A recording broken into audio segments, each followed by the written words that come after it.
네, 오랜만이죠? 네. 네. 네. 오늘 사건은 어떻게 보면 저랑도 약간 관련이 있는 사건 같습니다, 이거. 네. 지금 뭐, 오늘 쟁점으로 다루려고 하는 부분은 이제 법정지상권, 소멸, 통보, 이런 부분인데, 우리 양아씨 사건은 법정지상권 없는 사건이잖아요. 네, 그렇죠.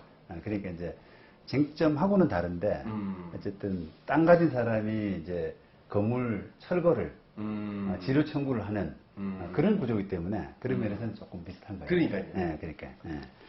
그래요. 말씀드린 것처럼 이제 법정지상권이라는 제도가 있지 않습니까? 네. 그런데 이제 그 건물하고 건물 소유자와 토지 소유자가 같았다가 네. 어떤 이유로든 이렇게 달라지죠. 달라지게 되면 건물 소유자를 위한 권리. 그렇죠. 예. 건물이 땅에 이제 철거되지 않도록 존립할 수 있도록 네. 그런 이제 권리를 법정지상권이라고 하는데 그건 뭐 다 아실 테고요.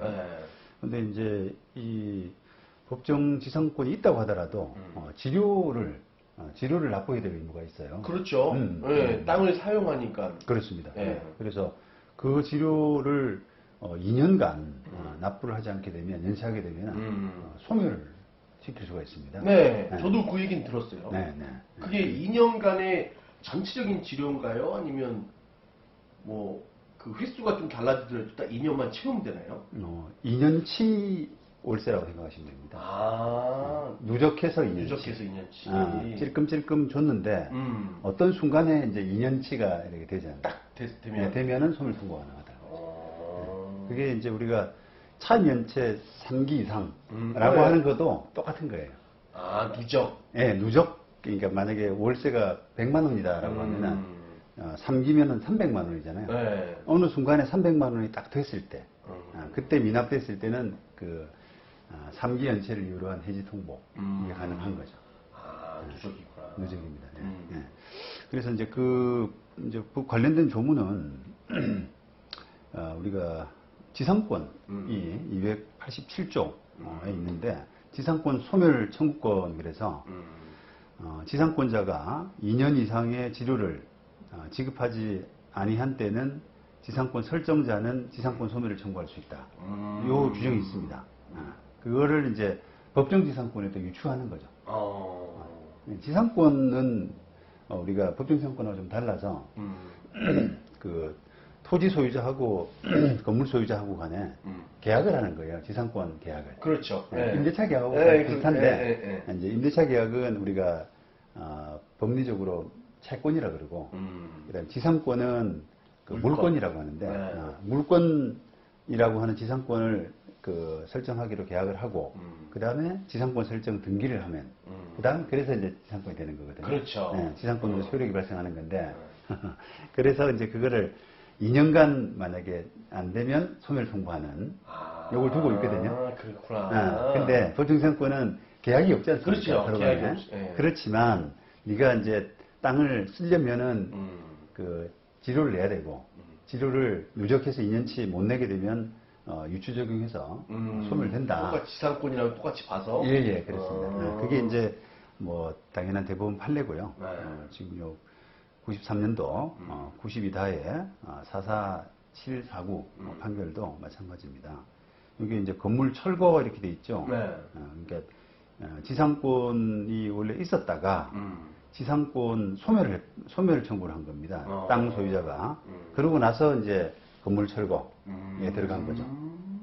그러니까 소송은 이제 건물 철거 소송이 되는데 쟁점은 지상권이 소멸됐느냐. 그게 쟁점이 되는 거예요. 그럼 이 판결 이후로 이렇게 된 거예요? 93년 이후로 이렇게 된 거예요? 아닙니다. 요 판결이 뭐 최초 판결이라고는 할 수 없고 예전부터 쭉 그 판결은 이제 누적돼 이제 쌓여져 왔는데 이 판결이 그냥 대표적인 정도 그렇게 보시면 되겠습니다. 이거 당연한 판결이고요. 자, 이제 제가 관련해서 이제 제가 지금 자문해주고 있는 그 사건, 그 사건 사례를 조금 이제 보여드리겠는데, 이 사건은 제가 오늘 소개시켜드리게 된 이유가 뭐 법정지상권 소멸 자체도 뭐 중요하지만 입증 책임. 입증 책임이 얼마나 중요한가.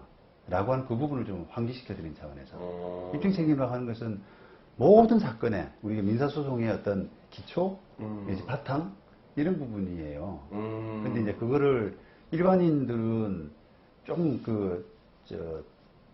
정확하게 잘 모르시고 또 부지불식간에 그냥 놓치고 이런 경우가 많아서 그 부분이 이제 아쉬운 거죠. 제가 듣기로는 입증 책임이라고 하면 그걸 입증하는 게 누구냐, 원고냐, 피고냐, 뭐 그걸 다투는 거 아닌가요? 네, 이제 주장 책임과 뭐 입증 책임 이런 이제 이야기를 하는데 네. 주장 책임을 부담하는 사람이 보통 입증 책임을 부담하는 걸로. 그럼 원고 아닌가요? 소를 제기한 사람이 아닙니다. 이제 그거는 이제 그 소송의 어떤 그 구체적인 케이스마다 좀 다르고, 그다음에 측면마다 예를 들면 이제 누가 항변을 하고 누가 주장을 하고 하는 그런 소송 구조에 따라서 각자 입증의 부담이 다른 역할 분담이 다른 거죠. 그래서 오늘 그 이야기를 좀 드리려고 하는데. 네. 이 사건 한번 개요를 좀 설명드리면, 제가 지금 도와드리고 있는 분이, 2015년 정도에, 네. 땅을 이제 낙찰을 받았습니다. 그래서 그 건물이 그 위에 있다 보니까, 그 건물주 상대로 이제 철거, 그리고 지료 청구, 이런 소송을 이제 했어요. 네. 이분은 이제, 법定상권은 없다 생각하고, 그 철거 소송을 한 건데, 이제 그분이 이제 그렇게 생각한 거는, 원래 법정 상권, 이게 원래 건물이 있다가, 철거하고 새로 건물이 지어졌습니다. 그러다 보니까 이제 그 와중에서 우리가 이제 좀 복잡한 논리가 들어가잖아요. 네, 그렇죠. 이게 뭐, 원래 있던 건물보다도 훨씬 커지게 되면 법정 상권이 좀 이렇게 성립하지 않는다든지, 그런 부분을 좀, 가리기 위해서 판단받기 위해 가지고 소송을 했는데, 의뢰인 입장에서는 어쨌든 아쉽게도, 1심 판결에서 철거 청구가 이제 기각됐죠. 기각되고 지료 청구만 받아들여졌습니다. 건물을 못 부시고 그냥 지료만 받아라. 지료만 받을 권리가 있다. 임대료만 받을 수 있다. 예. 그래서 이제 그 판결이 바로 요건데요. 이게 이제 수원에서 했던 건물 철거 지료 사건이고, 그다음에 결과는 결국은 지료만 받는 쪽으로 하고. 그다음에 원고들 나머지 청구, 여기 이제 대표적인 게 건물 철거 부분이거든요. 그래 됐고요. 가격이 되게 싸게 책정됐더라고요. 아, 그렇습니까? 네. 지료가. 네. 여기 조금 아마 시골 땅이라서 그럴 겁니다. 아마. 그래서 이 판단은 결국은 그 건물 철거, 그다음에 토지 인도 이 부분에 대해서는 이런 그 판단 결과 법정 상권을 가지고 있다. 이렇게 판단이 났습니다. 여러 가지로. 원래 있던 건물이 뭐 철거됐다 다시 새 건물이 지어졌더라도 아마 그 범주 내에서 들어가는 거 아니냐. 조금 크게. 예, 그렇습니다. 그런 판단으로 법정 상권은 인정됐고, 따라서 건물 철거 토지 인도 부분은 기각돼 버렸죠.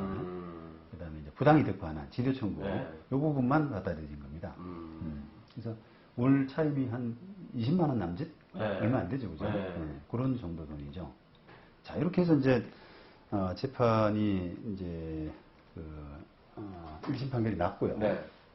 이제 의뢰인은 좀 이렇게 미련이 있으니까 항소했는데 어쨌든 항소도 그냥 제대로 안 돼가지고 확정이 돼버렸고요. 그게 이제 2021년도 20년도에 이제 확정되고 나서 한 1년 정도가 또 흘렀습니다. 이제 그 와중에 이제 뭐 상대방하고도 협상도 좀 하고요. 뭐 내 땅을 좀 사가라. 이런 또 그런 이야기도 있었죠. 상대방은 아유 그 건물 별 필요 없으니까 그냥 건물 철거해주면 그동안 지료는 안 받을 수 있느냐. 뭐 이런 식의 논의들을 이제 하면서 시간이 또 좀 갔어요 많이. 근데 이제 좀 이렇게 진지하게 이야기가 안 되고 좀 하다가 연락 뭐 끊기고 뭐 이런 식으로 되니까 그랬던 중에 이제 문제 2021년도 연말 정도에 서로 그 대화되던 중에 상대방이 이제 지료를 내겠다 이런 이야기 언급을 한 거예요. 근데 이제 그 이야기를 듣고 이제 의뢰인은 저기 상대방이 지료 내면은 소멸 통보가 안 되는데라는 그때 캐치를 비로소 한 겁니다. 그래서 이제 부랴부랴 소멸 통보를 해버렸어요. 네. 그런데 이제 그 계산을 따져보니까 2018년도에 2015년도에 취득했죠. 그러니까요. 네. 취득했으니까 한 6년간 정도 네. 미납이 되고 있었던 거죠. 그러니까 소멸 통보를 바로 해버렸고, 그러니까 며칠 뒤에 상대방이 부랴부랴 그 6년치 치료를 공탁을 해요. 공탁을 해요. 네. 야, 그게 힘들 것 같아. 공탁했으니까. 진짜. 소멸 통보가 될지 안 소멸, 될지. 소멸 청구는 이제 이루어진 거죠. 벌써. 소멸 청구는 의사 표시라는 게 상대방한테 도달하면은 바로 되는 거예요. 되는 거고, 오. 또그 최고란 게 필요 없습니다. 최고. 뭐 한번 기회를 주는 그런 게 필요 없단 말이죠. 그러니까 소멸 통보는 제대로 됐는데 문제는 이제 그 바로 며칠 뒤에 이제 공탁을 했는데 상대방이 이제 그 할 이야기가 좀 있는 겁니다. 그 와중에서. 그래서 이제 의뢰인은 일단 그 소멸 통보를 근거로 해서 아까 그 재판처럼 그 건물 철거 소송을 다시 들어갔어요. 그래서 지금 이제 하고 있는데 그 상대방 하는 이야기는 이게 그 자기가 그때 연락을 할 때 소멸 통보된 고무림입니다. 연락을 하면서 치료를 준다고 그랬다. 다 내겠다고 그랬는데 갑자기 계좌번호도 안 알려주고 알려달라고 그랬더니 안 알려주고 갑자기 소멸 통보를 받았다. 그러고 나서 내가 황당하고 며칠 뒤에 공탁을 했으니까 이건 좀 소멸 통보가 어떤 신의 취기반 아니냐. 괜히 그렇게 할 거면서 떠본 거 아니냐. 좀 이렇게 너무한다 이런 뜻이죠. 권리의 남용, 소멸 통보권이라고 하는 그 권리의 남용, 뭐 신의 취기반 이런 논리를 해가지고 좀 지나치다라는 이제 방어를 한 거죠. 그런데 이제 의뢰인 이야기는 아니다. 그때 상대방이 통화했을 때 계좌번호 이야기는 있었지만 계속 자기 사정을 이야기하면서 한 달치만 내겠다는 거예요. 월세가 지금 6년치가 연체가 됐는데 그것도 신의치 기반인데. 그렇죠, 그렇죠, 맞습니다. 그러니까 한 달치만 내겠다 그러니까 너무 황당해서 나는 그 돈 못 받는다 이렇게 이야기했다는 거죠. 그래서 이제 그게 재판에서 지금 이제 공방이 되고 있는데 여기서 이제 입증 책임 문제가 그러니까요. 이야기 되거든요. 자, 그러면 이제 사실은 이제 우리가 그냥 우리가 진실 게임이라는 차원에서 누구 말이 맞느냐라고 하는 부분은 진실 게임을 좀 해야 되잖아요. 그렇죠. 그죠? 진짜로. 근데 나는 한 달치 낸다는데 얘기 안 했다. 다 준다 그랬다. 그렇죠. 얘기할 수도 있고. 이거 반대로는 또 이제 한 달치만 내겠다고 그러는데 누가 계좌번호 알려주냐 이런 게임이잖아요. 그런데 이제 그게 법적인 부분은 이게 진실 게임이긴 하지만 애매한 경우가 있단 말이에요. 그러니까 너무 애매한 증거가 없는. 그게 주장이잖아요. 그렇죠, 주장이죠. 그러니까 증거가 없는 애매한 상황에서는 누가 더 불이익을 입어야 되느냐라고 하는 부분이 이제 입증 책임, 주장 책임의 문제예요. 그러면 이 사건에서는 결론적으로 애매할 때 누구 말이 맞는지가 불분명할 때는 그 건물주 지료를 내야 될 건물주가 불이익을 입어야 될 가능성이 큽니다. 그러니까 왜냐하면은 아까 입증 책임이 그 사람한테 있는 구조가 되기 때문에 그런 거예요. 입증 책임이. 왜냐하면 요거를 이제 일반인들이 이제 잘 모르시니까 그 부분을 조금 풀어서 설명드린다면 이게 치료를 2년 이상 못 낸 건 틀림없지 않았습니까? 그렇죠. 그죠. 그러니까 어쨌든 치료를 뭐 거의 6년 사건에서는 6년 못 냈으니까 소멸 통보를 했다면 액면가상으로는 이게 치료 소멸 통보가 적법한 거죠. 제대로 된 거란 말이에요. 그러면 이 소멸 통보가 뭔가 아까처럼 신의치기관이고 뭐 권리 남용이고 이런 이야기를 주장을 하고 입증을 해야 될 책임은 상대방한테 있는 거예요. 그죠? 그러면 그 입증 책임이 있는 상대방 입장에서는 내가 다 내려고 하고 그 의도로 계좌번호를 알려달라고 그랬더니 느닷없이 그냥 득달같이 소멸 통보가 이루어졌다. 그리고 나는 며칠 만에 공탁을 했다. 이런 부분을 입증해야 될 책임이 이제 상대방에게 다 부담되는 그런 구조가 됩니다. 야, 그럼 녹음을 했었어야 되네요? 그렇습니다. 그렇습니다. 녹음을 하든지 해서 그 부분에 관한 증거를 조금 했어야 되는 거죠. 입증 책임이라는 측면에서는. 아니면 이렇게도 생각해 볼 수가 있어요. 지금 이제 결과가 그 사람 입장에서는 이제 건물주 입장에서는 좀 결과가 본인 말이 진실이라면 황당할 수가 있잖아요. 그렇죠. 그러면 이제 이게 아까처럼 입증 책임을 생각한다면 녹음을 하거나 내가 다 내겠다고 했는데 상대방이 안 가르쳐 줬다. 음. 이런 부분에 대한 녹음을 하거나 아니면 그 내가 괜히 돈 이야기를 꺼냈다, 지르내겠다고 이렇게 했다가 상대방이 제대로 그 돈을 안 받고 그냥 소멸통보를 해버리면 나는 왠지 저기 그 나쁜 건 오리알이 돼버리니까. 그렇죠. 황당하죠. 그러니까 아예 그런 대화를 안 하고 바로 공탁을 했거나. 아. 괜히 어떻게 보면 좀 긁어부스럼. 그동안 뭐 어찌 보면 이제 그 의뢰인도 소멸통보라는 부분을 좀 잊고 있었어요. 좀 워낙 이게 워낙 오래된 음. 사건이고 또 어쩌다가 한 번씩 협상도 되고 하니까 그거 좀 잊고 있다가 상대방이 느닷없이 연락 와가지고 한 달치 뭐 월세 이렇게 하니까 열받고 이제 아이 끝내야겠다 이렇게 돼버린 거죠. 그게 이제 의뢰인 말씀이고 또 상대방 주장은 반대인데 어쨌든 이 사건의 입증 책임이 상대방한테 있는 구조라 상대방이 좀 불찰입니다. 어쨌든 진실은 이제 누구도 모르죠 사실. 그렇죠. 신만이 알 수 있는데. 그렇죠. 예, 알 수 있는데 그게 판사가 전지전능하지는 않거든요. 판사는 기본적으로 입증 책임에 따라서 판단을 합니다. 판단을. 잘 모르니까 내가 입증 책임을 부담하는 사람한테 좀 불이익을 줘야 된다. 이게 판단의 기본 스탠스예요. 야, 진실이 뭔지 모르겠지만 와 진짜 그 간발의 차이로 어떻게 보면. 네. 그런데 또 입증 책임이라는 게 또 말은 쉬운데요. 입증 책임이라는 게 또 굉장히 또 부담스러울 수 있는 게 입증이라고 하는 것은 판사에게 확신을 불러일으키는 상태 이런 식의 민사소송법상 우리가 용어를 쓰고 있는데 판사한테 남한테 확신을 불러일으키게끔 뭔가를 해야 된다는 게 얼마나 어렵겠습니까? 그러니까 물증이 있어야 되고 뭐가 있어야 될 거 아니에요, 그렇죠, 그렇죠. 여러 다른 반증이 없는 의심이 잘 안 드는 그런 단계까지가 고도의 입증이라고 그러거든요. 근데 그거를 그까지 해야 된다라고 하는 입증 책임이 있는 사람이 그까지 해야 된다라고 하는 좀 각성, 인식을 좀 해야 돼요. 그러니까 아무리 내가 유리해도 입증 책임이 나한테 있으면 그걸 입증을 못하면 지는. 그렇습니다. 네. 그래서 이제 재판은, 민사재판은 또 뭐 형사재판도 마찬가지죠. 억울한 사람이 나올 수밖에 없는 거예요. 그러니까, 그러겠어요.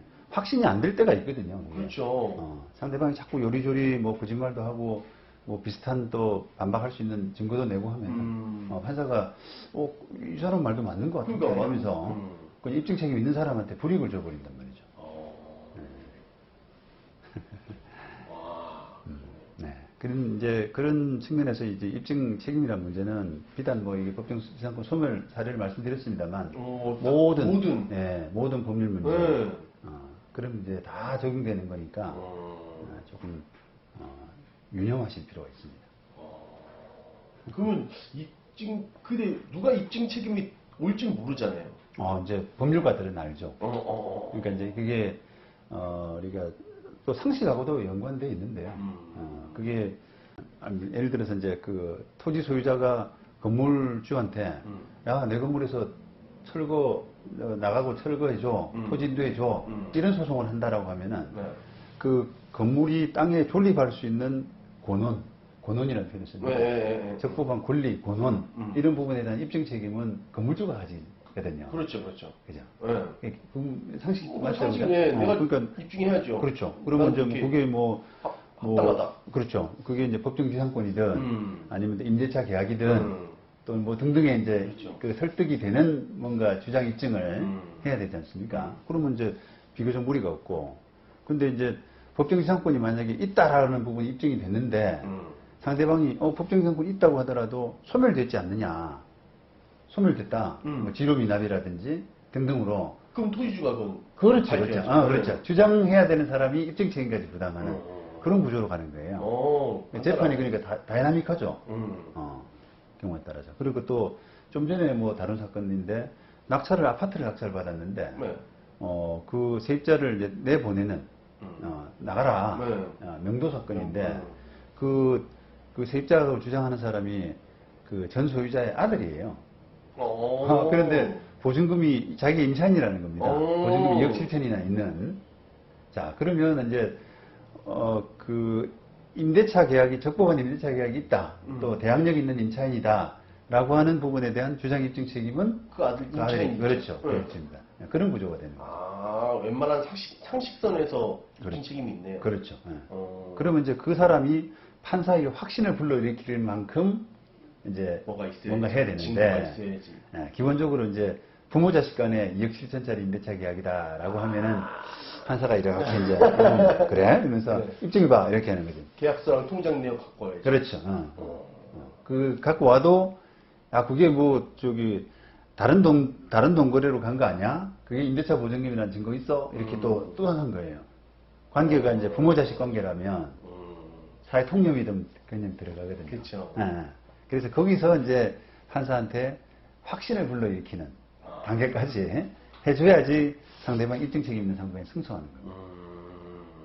야, 그러니까 일반인들은 진짜 그걸 잘 모를 것 같아요. 모릅니다. 간과할 것 같아요. 간과합니다. 예. 네. 그러니까 이제 입증 상당- 책임이 있으면 그 단계까지 확신을 불러일으킬 단계까지 뭔가 자료 준비를 해야 돼요. 그러니까요. 근데 이제 남겨놔야 돼. 좀 막연하게 그냥 이 정도면 뭐 충분하지 음. 이렇게 해서 그냥 그쳐버린단 말이죠. 아, 통장 내역이 있더라도 이게 진짜 그 임대차로 썼는지를 밝혀야 되겠죠. 그렇죠. 예. 부모자식 관계라 그러면 의심을 받거든요. 그렇죠. 무조건 의심. 그러니까 이게 다른 사람이 볼 때 또 판사 제3자가 볼 때 임대차 보증금이라고 하는 의심을 할 텐데 과연 내가 뭘 가지고 이거를 납득을 시킬까 이런 고민을 하셔야 된단 말이에요.